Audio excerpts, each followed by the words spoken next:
Kita semua tahu kasus ijazah palsu Pak Jokowi itu sudah berlangsung selama bertahun-tahun, berlarut-larut, dan tidak pernah selesai sampai sekarang. Kasus ini memang sepertinya sengaja dibiarkan terbuka alias tidak pernah selesai. Terbukti setiap kali kasus ini mendekati akhir selalu saja muncul episode terbaru yang menghebohkan. Misalnya yang paling terbaru adalah ketika Refly Harun mengancam untuk mundur sebagai kuasa hukum Roy Suryo CS jika Roy Suryo menerima tawaran restoratif justice dari Pak Jokowi. Tapi sebenarnya menurut saya alasannya bukan hanya karena restoratif justice, tapi juga pertimbangan reputasi dan integritas di hadapan hukum. Nah, sebagai pembuka, biar kalian paham duduk persoalannya seperti apa, kita perlu terlebih dahulu memahami posisi dasar dari sebuah proses hukum. Di pengadilan, yang dibutuhkan adalah bukti-bukti faktual yang dapat diverifikasi, bukan asumsi, bukan tafsir personal, bukan opini, bukan keyakinan pribadi yang dibungkus dengan narasi akademik. Pengadilan tidak bekerja dengan kayaknya begini misalnya, atau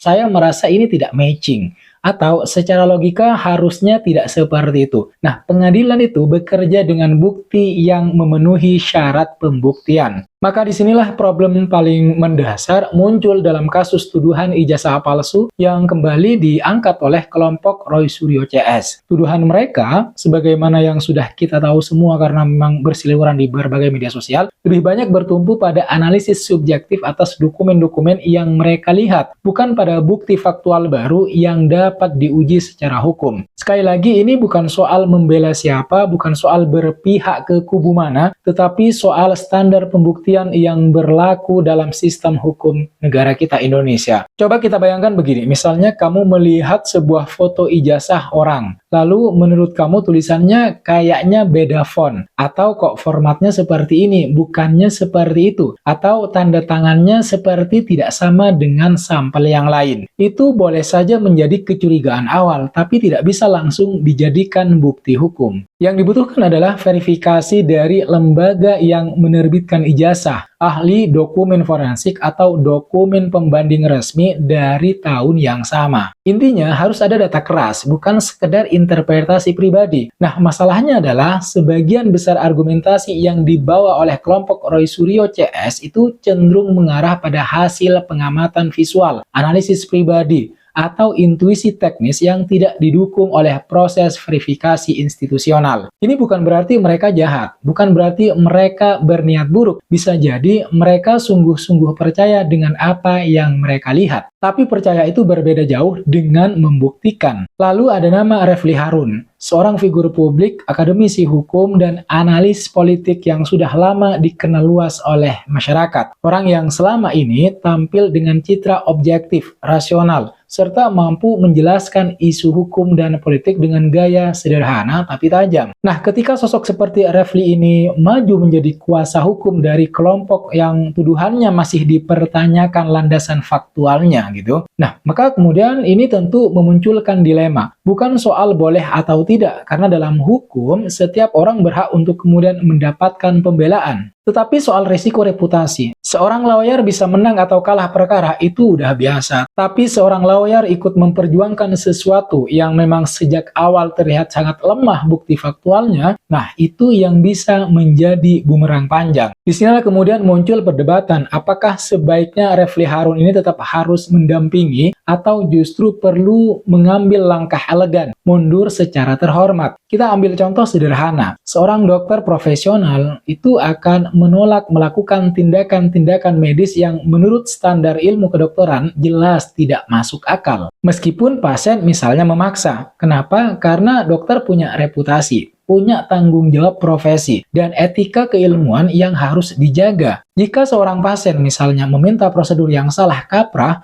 dokter bisa berkata, saya tidak bisa mengikuti permintaan ini karena bertentangan dengan standar medis. Bukan berarti dokter ini memusuhi pasiennya, bukan berarti seperti itu, tapi justru karena menjaga profesionalitas. Nah, lawyer juga begitu. Ketika seorang klien misalnya ingin membawa perkara ke arah yang bertentangan dengan prinsip-prinsip pembuktian hukum atau membawa argumen yang terlalu lemah secara faktual, maka seorang lawyer profesional punya hak sekaligus kewajiban moral untuk kemudian berkata, saya tidak bisa melanjutkan pendampingan ini atau untuk mendampingi perkara ini karena tidak cukup dasar pembuktiannya. Argumen ini semakin kuat ketika misalnya kita melihat wacana lain yang muncul dari kubu Roy Suryo CS. Wacana permohonan restoratif justice kepada Pak Jokowi. Kita tahu bahwa restoratif justice itu biasanya digunakan dalam kasus-kasus yang melibatkan kerugian sosial atau individu. Dan tujuannya adalah penyelesaian damai melalui pengakuan, melalui permohonan maaf atau pemulihan hubungan antar pihak. Nah, di sini muncul satu pertanyaan sederhana yang bahkan orang awam pun bisa paham. Kalau tuduhannya benar, kenapa meminta restoratif justice atau menerima restoratif justice? Bukankah restoratif justice itu dilakukan justru ketika kita ingin menyelesaikan konflik secara damai karena menyadari ada potensi kesalahan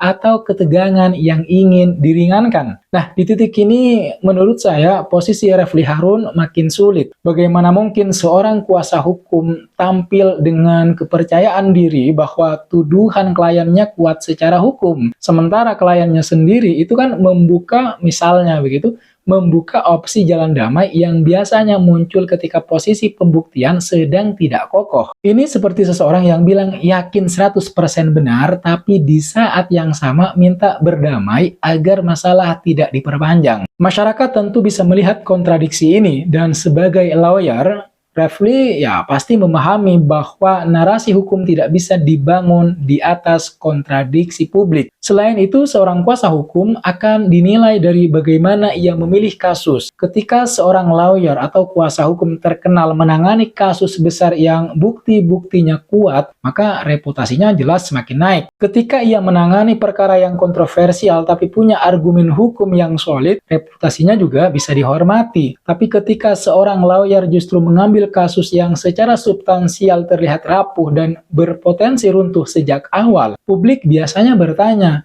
kenapa mau ngambil perkara yang seperti itu? Apa tidak merusak nama sendiri? Maka di sini poin pentingnya itu bukan soal menang atau kalah, bukan, tapi soal memilih perkara yang punya pondasi hukum yang layak diperjuangkan. Dengan kondisi bukti yang sejauh ini tidak menunjukkan hal baru, tidak ada verifikasi institusional yang mendukung, dan hanya bertumpu pada interpretasi personal, maka beban reputasi itu semuanya akan jatuh ke pundak lawyer. Dalam hal ini, Refly Harun, jika ia tetap bertahan. Dan kita juga harus mengakui dalam dunia profesional, salah satu keputusan paling bijak yang bisa dibuat oleh seseorang adalah tahu kapan harus berkata cukup sampai di sini. Tidak semua perang harus diteruskan.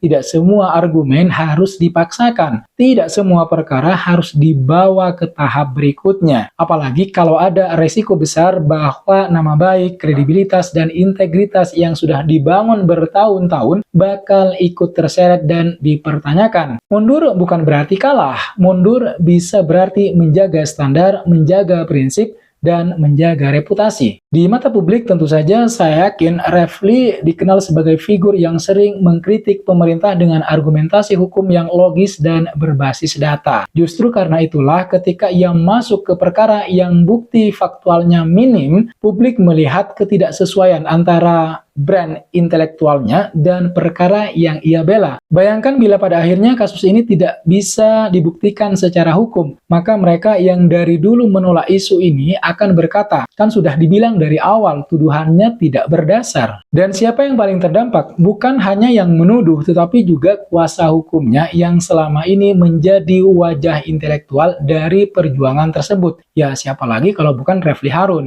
Oleh karena itu, jika memakai kacamata kehati-hatian profesional, langkah terbaik yang bisa diambil oleh Refly Harun adalah menarik diri secara terhormat sambil mengatakan, saya mendampingi sejauh saya bisa, tapi saya tidak bisa ikut melanjutkan perkara ini karena tidak ada perkembangan bukti yang memenuhi standar hukum. Kalimat seperti ini justru akan menjaga reputasinya sebagai figur hukum yang konsisten dengan prinsip-prinsip legal formal. Dan publik pun akan melihat bahwa keputusan tersebut bukan pengkhianatan, melainkan sebuah bentuk tanggung jawab profesi. Pada akhirnya, tugas seorang lawyer bukan memenangkan perkara apapun harganya, bukan. Tetapi seharusnya memastikan proses hukum berjalan berdasarkan bukti, logika, dan standar pembuktian. Dan ketika perkara tidak memenuhi standar-standar tersebut, maka keputusan untuk mundur adalah keputusan yang paling rasional, keputusan yang paling profesional, dan penuh dengan integritas. Saya kira itu yang bisa kita bahas. Jangan lupa untuk like, komen, dan subscribe channel Lativisme agar tidak ketinggalan kajian-kajian atau analisis-analisis politik menarik lainnya di negara kita Indonesia. Terima kasih sudah menonton video ini sampai selesai. Jangan lupa like, komen, dan subscribe.